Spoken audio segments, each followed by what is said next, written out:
Welcome back to the Media Unrestricted podcast. I'm Dylan. And I'm Chase. And if you would, give us a like and a subscribe. We'd greatly appreciate it. Yep. Okay, and we're going to get started here. And the first topic we have for you today is earlier this morning, before I even woke up, the Venom 2 trailer actually came out. Now, there were rumblings that the trailer was going to come out on this day because I follow a YouTube channel called Everything Always, and they posted a video yesterday that mentioned that one of their sources said that the trailer was going to be dropped on Monday, and here it is.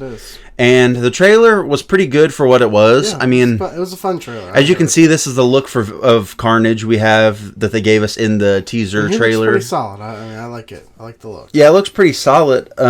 Even Woody Harrelson's character, I'm dropping a blank on what his name was. Cletus Cassidy. Yeah, Cletus Cassidy. He even looks better in this than what he did at the end credit scene of the first Venom movie with the. His hair was in the thing. He doesn't have an afro anymore. He looks a lot better. I had a good time with the trailer. I like what you said before we were talking about, like you wanted more of it. Yeah, I definitely agree. I kind of want more of this movie. I just kind of want this movie right now. We've been looking forward to this, I think, since the first one when we got that tease at the end. But overall, I thought it was a good trailer. I can't wait to see what other stuff they're gonna, if they're gonna give us another trailer, what they could have in that. The title of this article is misleading. You don't see him battling Tom Hardy. You just see Carnage. You don't see him battling Tom Hardy. I don't think. Yeah, you don't see him. Battling you see some Venom in the trailer. Mm-hmm. You see like the Venom connected to him. Yeah, the separate head sort of thing happening. Cooking breakfast. They cook breakfast and all that while Venom's singing.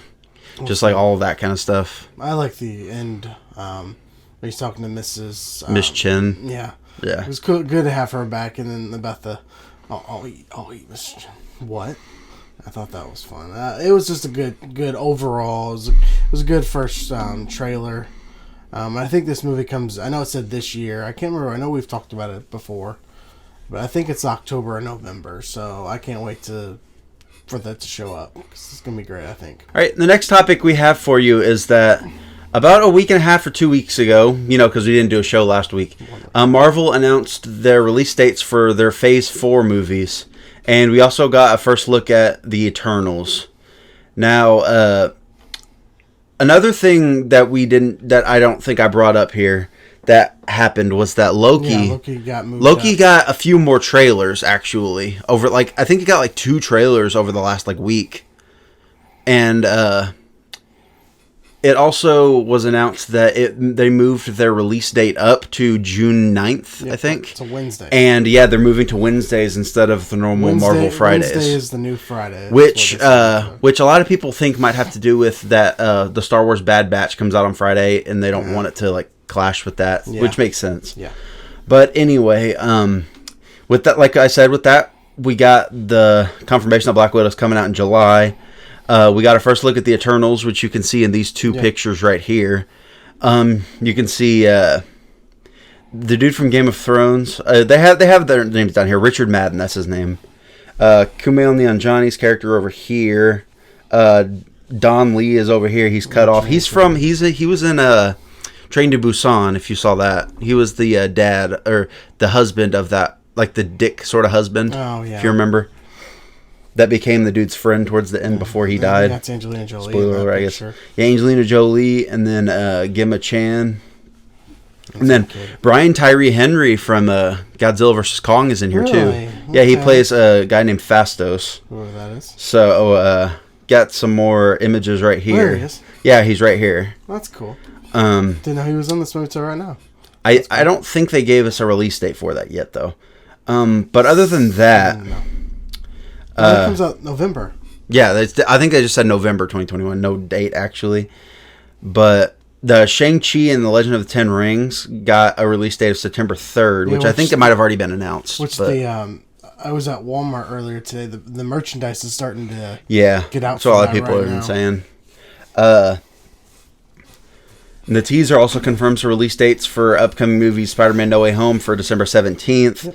Doctor Strange in the Multiverse of Madness for March 22nd of 2022, Thor Love and Thunder for May 6th of 2022, Black Panther 2 Wakanda Forever is July 8th of 2022, The Marvels, which is what is the official title of Captain Marvel 2, yep. which it's been confirmed, and there's been set photos of Miss Marvel, like Kamala Khan's Miss Marvel is going to be in that movie, which I'm sure that's going to launch her into her own Disney Plus show, because yep. They said she's getting her own Disney Plus show. Mm-hmm. I'm pretty sure.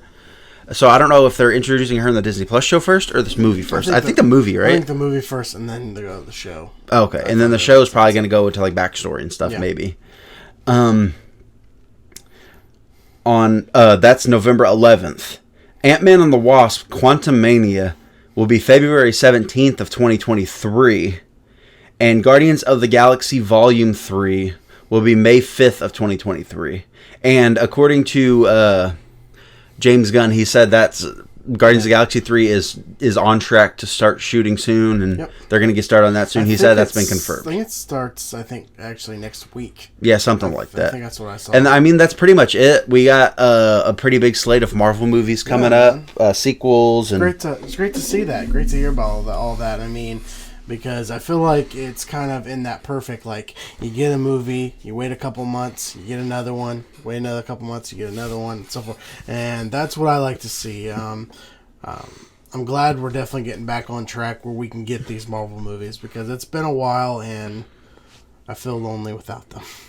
Yeah, the TV shows are good to have because it expands the Marvel universe and we get those characters again. Good to have, yeah, but I just want the movies back on the big screen. Yeah, I do too. So I can't wait for Black Widow, which will be coming out in 2 months now. Yeah, and we'll have the fresh out of the theater for you for that also. Yep. And the next topic we're going to bring you here is that they shortly after Godzilla vs. Kong, the box office numbers came out, which were really good. Yeah, which I think they said it was the highest grossing movie during the pandemic era, mm-hmm. which I don't think anyone was surprised by. Oh yeah, they shortly announced that they're doing another MonsterVerse movie, and they're going to be calling it Son of Kong, and according to this article from the Hollywood Reporter, which I think was the original article, Adam Wingard, the guy who directed Godzilla vs. Kong, is in talks to direct this next one as well. Yep. I'm curious to see where they go with this. Son of Kong, what does that frankly mean? Is what I really would love to know. Because I know back in the old times, there was a movie called Son of Kong, and it was like his son. But who knows? All I can tell you right now is I am glad the MonsterVerse is still continuing. I know, like, there was things that Godzilla vs. Kong was the last movie in the MonsterVerse, but I mean, with how much this movie has made, I just don't see how they could have stop right now. And Adam Wingard did such a fantastic job with the past one. I think he can do a good job with this one.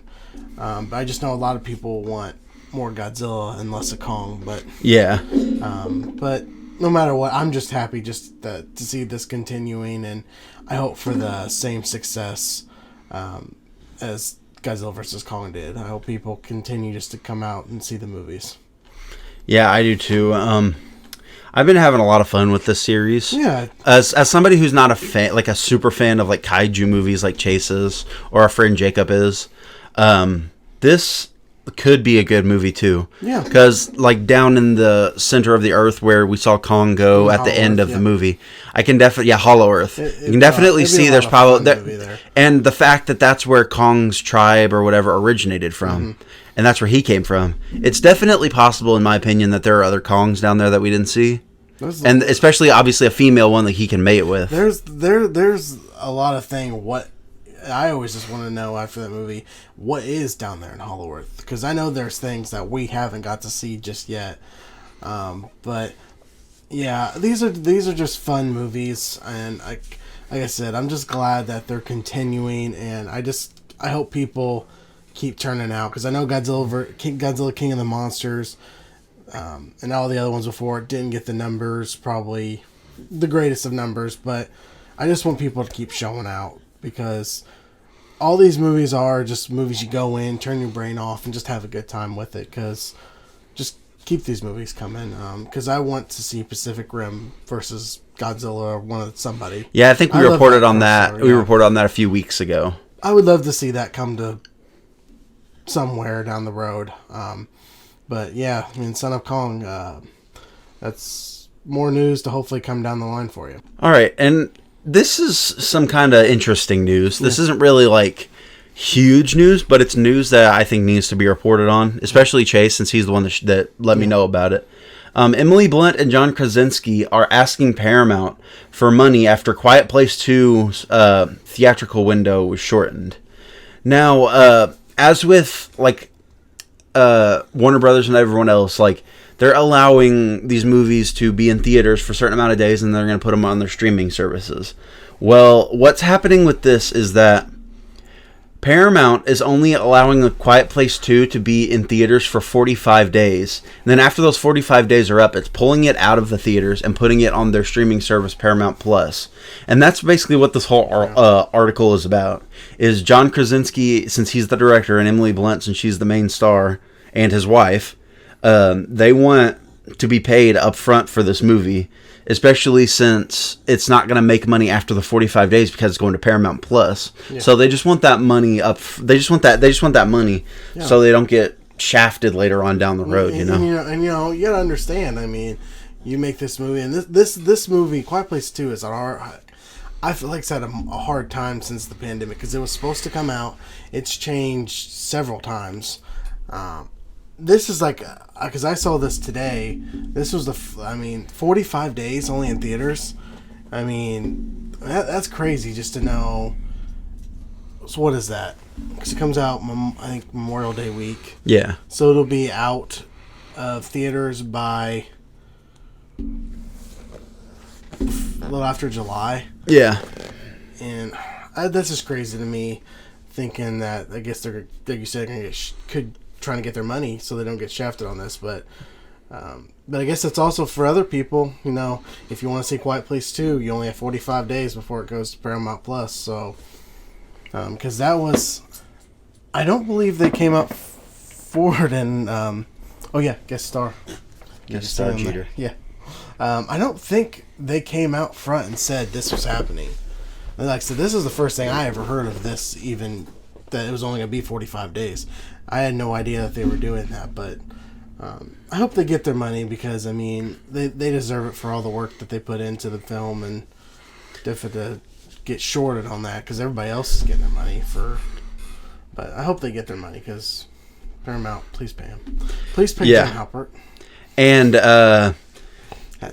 this is off topic of what Quiet Place 2, but it's on topic of these two right here.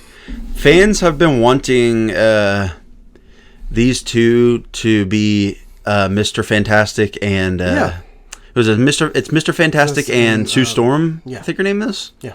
Please tell me that's right. Yeah, you're right. Sue Storm. For the Fantastic Four Marvel movie, and nothing's confirmed yet. But Marvel has said that they have. They said they have a few candidates in mind for who they want to be the team of the Fantastic Four, and a lot of fans are hoping these two are in the cut. They'd be perfect.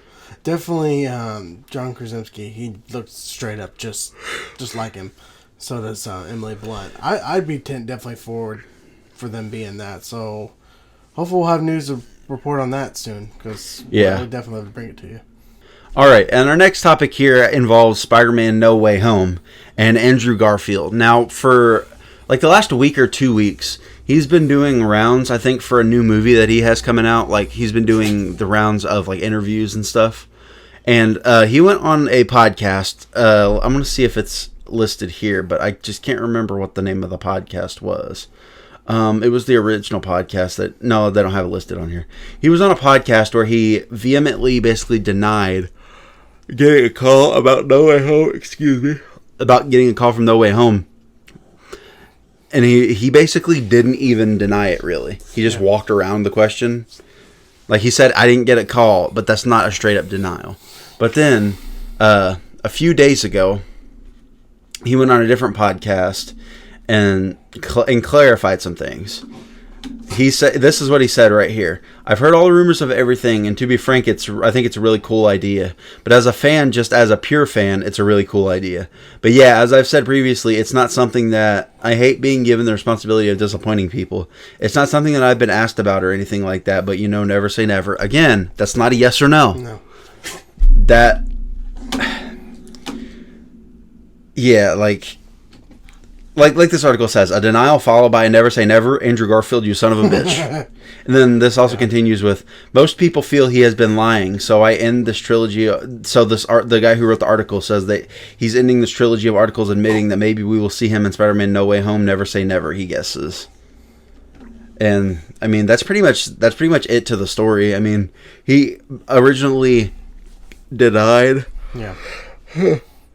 Denied being in No Way Home, but then now he's walking that back saying never say never. We'll see. I think he's in it. I just think, I mean, he's got to basically push people's buttons. He knows that people are going to keep asking about it. Earlier today, I saw an article, like I was just Googling Andrew Garfield to find this story. And I saw it was posted yesterday from We Got This Covered, which I hate to use as a source because they're terrible. Like, it's all just gossip and BS. That's for people. But if we can pass out a quick note to people, because I've seen people on Facebook and everything. Yes. Like, they believe.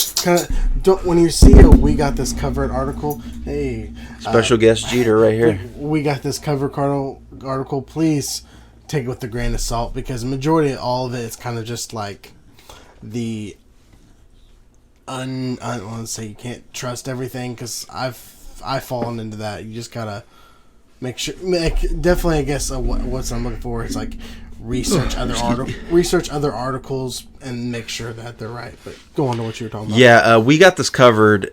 Like, in my opinion, is never a reliable source. No. You will never see us use We Got This Covered as a source. Ever. We only go with, like, what we've showed you. We go with, I think, like, I'm just going to name off some. We use CNET, Hollywood Reporter, comicbook.com, which is Collider, Forbes. Like, all of the big names that report actual news stories are the ones we use. Yeah. So you won't ever have to worry about us reporting on anything that's a rumor or anything. Yeah, we make sure it's down pat. Yeah. True. But he's going to be in the movie. It's just, I think right now, like I said, he's pushing people's buttons to say no. Like, I got to more or less piss people off and say, I'm going to go around that question. But I think he'll be in the movie for sure. We only got till December to wait and find out. So, or when do we think the trailer will be coming out? I think the trailer, because it's December of this year, right? Yeah. I think the trailer will probably be out in July. Yeah. If not a teaser. Here in a few months. I'm not saying that they're probably not going to be in the trailer, so don't. I guess I can't say that, but. If anything, they might be a surprise at the end of the trailer. He's going to be. They're both. Every Spider-Man is going to be in this movie, so I'm putting money on it right now. Yeah, I agree with that. There's no way they're not. Definitely, if Jamie Foxx is in this movie, and Alfred Molina, they still fit it. They have to be there. Yeah. All right, and this next topic is a review for episode 10 and 11 of episode 10 and 11 of Young Rock. Yep. So Chase, take it away. Yep. The episode 10 was a good episode because this was, it was him trying to get his career back on track for football. Him trying to get that top spot.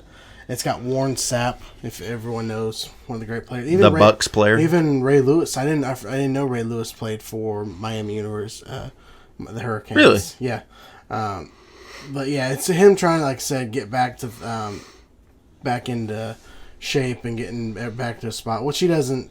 Everyone knows he doesn't get the top spot. If everyone knows that, but it was definitely a good episode. And then, which I didn't know, the last episode was the season finale, the election day, which kind of I guess would end on a cliffhanger because it kind of this one goes where he's young, then middle age, and then like when he's in college, back to that, and it kind of shows him. The part I always like, it seems when he's older, because it shows him whenever he goes to Canada to join the Canadian Football League, which he doesn't make out to there either.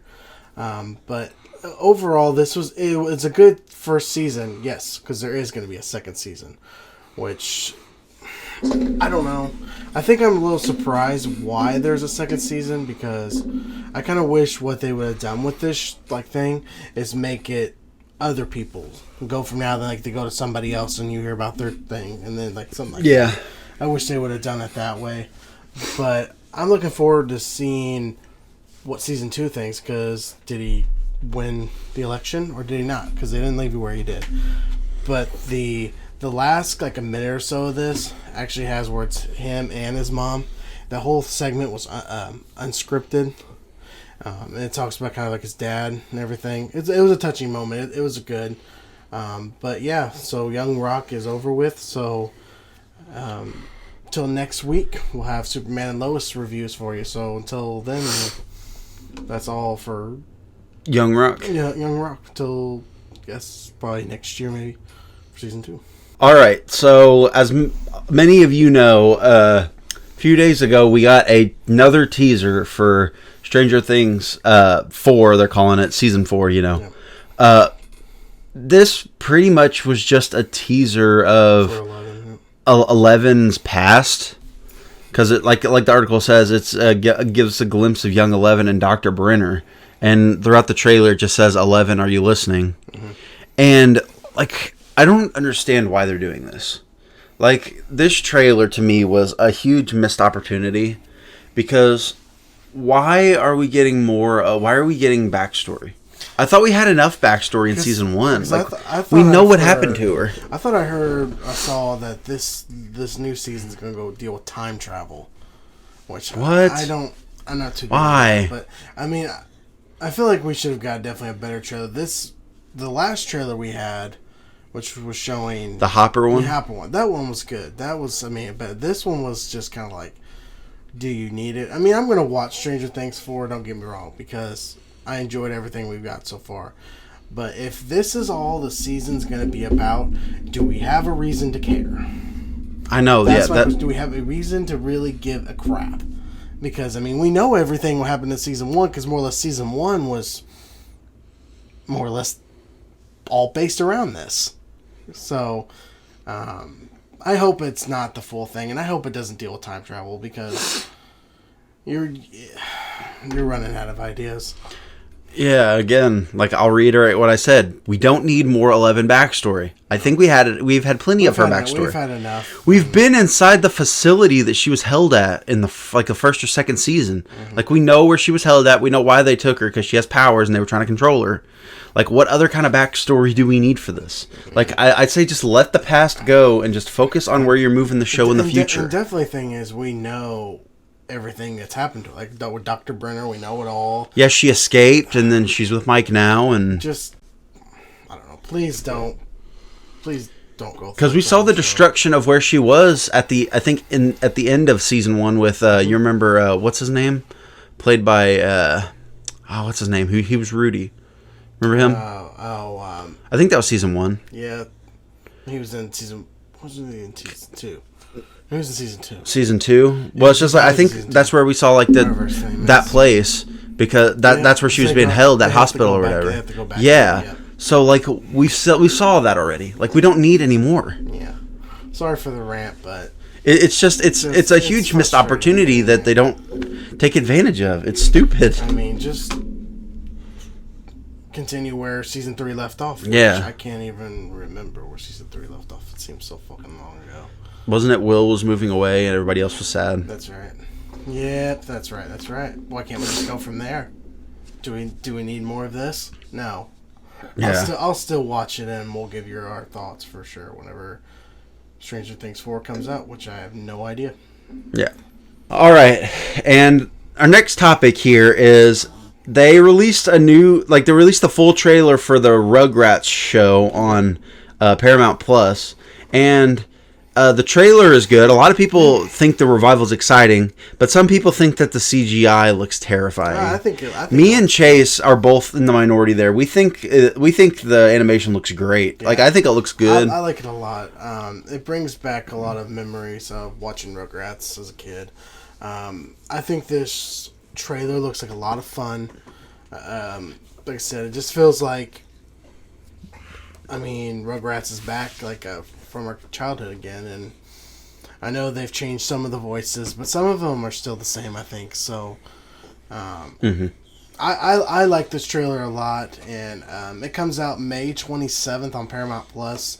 I know May 27th I will be watching it for sure. I'm not going to miss this show. I think it just looks like a lot of fun, and I can't wait to actually talk to you guys about it. We'll definitely talk about it, and I don't know are they doing it? Are they just going to release it all the episodes at once? Are they going to do? I bet they're probably going to do the Disney Plus model where they release one episode a week, which I think that's what they should do because it keeps people wanting to come back for more. Yeah. Instead of watching it all in one day and then being like, okay, I'm ready for season 2, but I have to wait a whole year and a half. It makes me also wonder, will they do what Rugrats used to do back in the day, where it was like two episodes? It was like 2 episodes, like thing on it for an episode. Oh, I don't know. You mean like 2 15-minute episodes in a half hour? Yeah. Like SpongeBob and stuff? Yeah. I don't know. That'd be cool. I like that. I'd like that. That'd be cool. But I can't wait to see this show. I don't think the CGI is really that bad. It's just something you kind of got to get used to because we're used to the 2D animation. But yeah, I think this show's going to be a lot of fun, and I'm looking forward to it. Yeah, I am too. And I guess Jeter's looking forward to it too. He's back here making noises and whatnot. He's really excited for it. All right. He's ready to see Spike. Yeah. All right. And the next topic we have for you here is that we all knew they were making a Dexter Revival, but they gave us a small, like, when I say small, I mean like minuscule little teaser video of it, where you can see in the background he's clearly like still in like Oregon or whatever, because at the end of the series finale that everybody hated how they ended that show. Yeah. He became a lumberjack or whatever. You can see that he's in a cabin in the woods, and there was a dude just strapped to the table like he usually is, and then just see Dexter here turning around. And a lot of people are excited because it seems like they're bringing Dexter back because they're going to right the wrongs that happened with the series finale. Yeah. You saw it, right? I haven't seen the full, like the whole thing of Dexter. I do own it, so I guess I have till, when does it come back? Let me see here. You see, that's from the finale. That's what he looked like.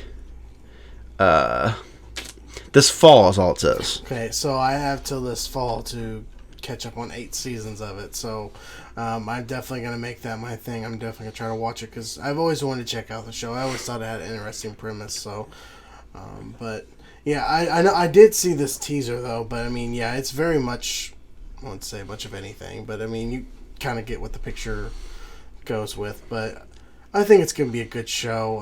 I'm glad that, because I know people are a lot of fans of this show, so I'm glad that they're continuing for all the fans, for everything. I think if people hated it as much as you act like they did for the last thing, then I think this is where they should have. This is a gift for everybody just to fix it, make it right for everyone. All right, and our next topic here is Resident Evil Village came out a few days ago, if not yesterday. It was a few days ago, I think. It came Friday. It came out on Friday. And I have a small review roundup for you.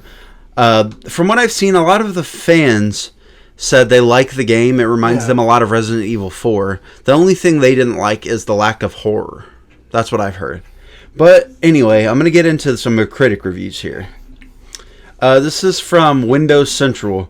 Resident Evil Village is one of the first games that feels truly next-gen, with absolutely stunning tech bolstered by the industry's leading RE engine. Stunning visuals, truly bizarre creatures, a memorable parade of eccentric characters, and truly satisfying gameplay make Resident Evil Village soar, even if a few quirks in the plot delivery deflate the spectacle. Resident Evil Village is a truly excellent game and one of the best entries in the legendary franchise. 9 out of 10. PC Mag gave it a 4 out of 5. And they said Resident Evil Village blends Resident Evil 7's grounded horror with Resident Evil 4's fast action and offbeat concepts, like I was saying earlier. More tension, more combat, and more weirdness round out a game whose faults lie on the edges of overall experience. One of the more critical reviews is from Video Gamer, whoever that is.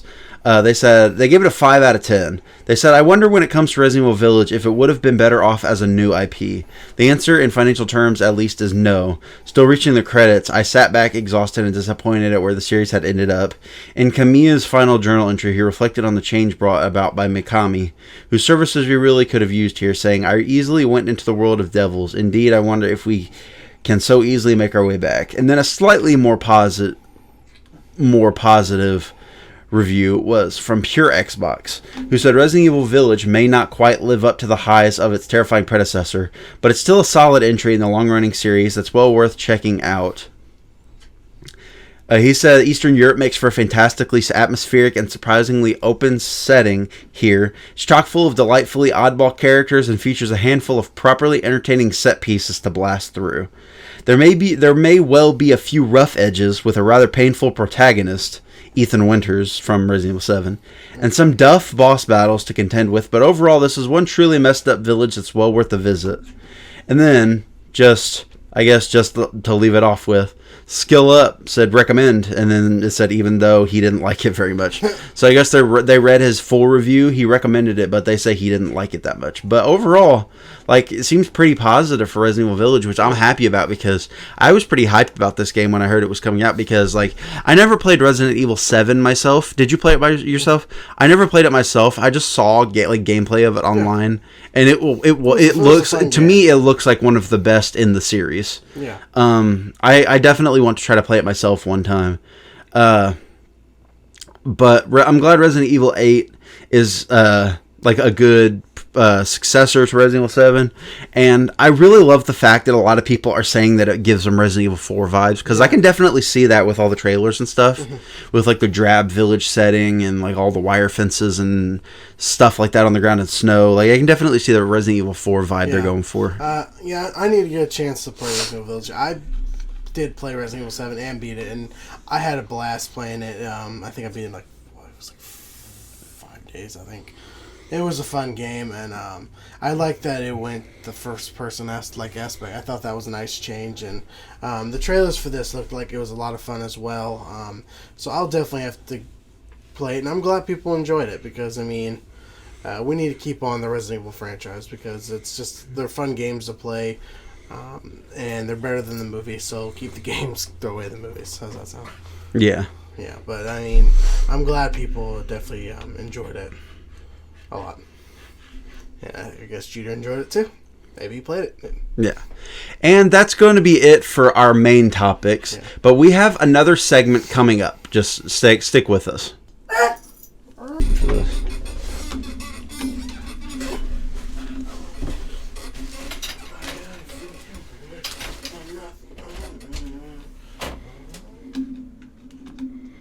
you don't want to leave now? Turn on the fan, maybe. Oh, it's right here. It's this one with the ball thing on it. Yeah, there we go. You can go? Go! Have a nice day. Thanks for stopping by. Alright, so since that was the end of our main topics, we're going to move on to a new segment that we're going to introduce. Chase, what is it? Yeah, what we're going to do, I don't have a name for it yet, but what we're going to do where we discuss, how did I word it? Like, we're going to discuss, like, movies, TV shows, video games, just fun topics just for us to talk about. And it alternates every week. Yeah, this week, we're talking about movie. Yes. And this week, we're going to start off with what is your most underrated movie that, everybody hates on, a lot. But you just, every time you watch it, you have a good time with it, and, you like it a lot. Uh-huh. And that's pretty much it, right? That's pretty much for this week. I know a lot of people are going to hate it. Is Godzilla from 1998. Yes. I know everyone hates this movie. And I understand the problems it does have. I'll easily come out and tell you right there. But every time I watch this movie, I've watched this since I was very little, and I always have a good time with it. It's just a fun monster movie. And the thing is, I've always thought if they would change the name of this movie, change it to anything else, everyone would like this movie. That score would look a lot different than 15% and 28%. believe that right there. It's just like the action is fun. Godzilla in this movie is just fun. I guess everyone calls him Zilla now. He's pretty cool for. I mean, he does run like a little. I've said to myself, because I did watch this the other day, and I say he runs like a little bitch, because I mean it's simply what he does. And then they did bring him back for Godzilla Final Wars, and he got his ass whooped in 10 seconds. By the real Godzilla. Yeah, but I mean, this is a movie that I can sit down every time and just get pure enjoyment out of. And I know Dylan was giving me lots of shit for it. I don't even know. Have you even seen this movie? Yeah. Okay. As long as the trash bin. Okay. As long as you've seen it, that's fine. But, I mean, yeah, as you can see the scores, 15% for the tomato meter, and then audience scores 20%. And the thing I always tell people, if you want to watch this movie, please take it out of your mind that this is a Godzilla movie. Just pretend you're just watching a fun, because just what you are, a fun monster movie, and you might get enjoyment out of it. I mean, that's all I can say. It's just a good time if you need just to lose your mind and just enjoy yourself. Matthew Broderick isn't the greatest in this, but I mean, I feel like what's his name? What is his name? Cast list right here. Hank Azaria. I think he kind of, to me, steals the show, and so does Gene Reno. But I think people need to give this another try, and I think maybe people will get enjoyment out of it. Okay, so I guess it's my turn then? Okay. Yep, on to Dylan. What did you pick?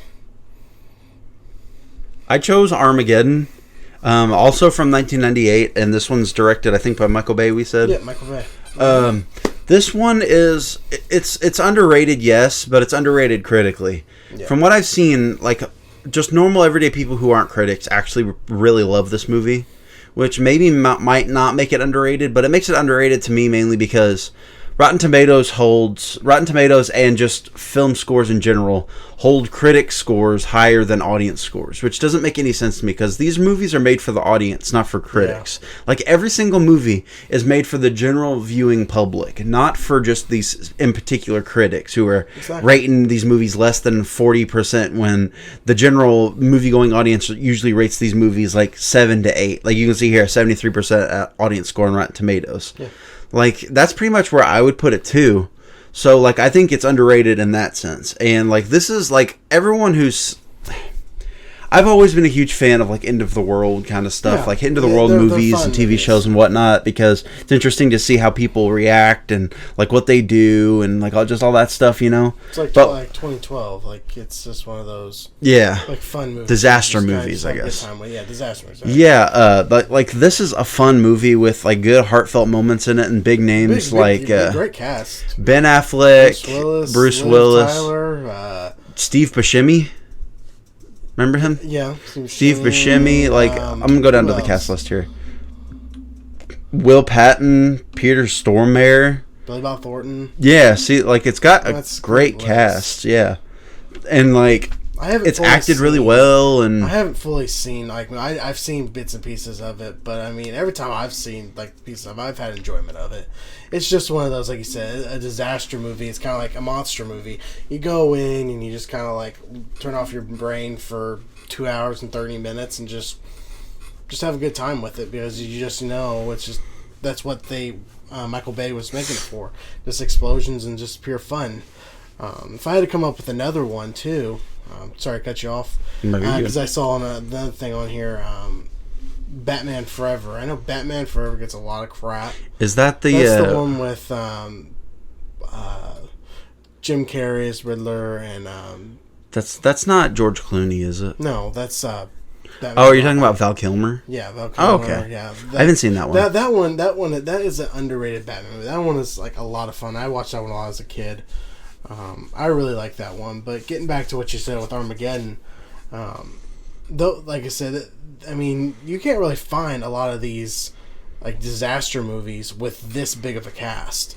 Because, I mean, 2012, I feel like, had John Cusack, Woody Harrelson. about anybody else. I haven't seen Others? I haven't seen that movie for a while, anyways, and I don't think it's great to a certain extent. Yeah. But Armageddon, like so, bits and pieces I've seen. It's just pure fun.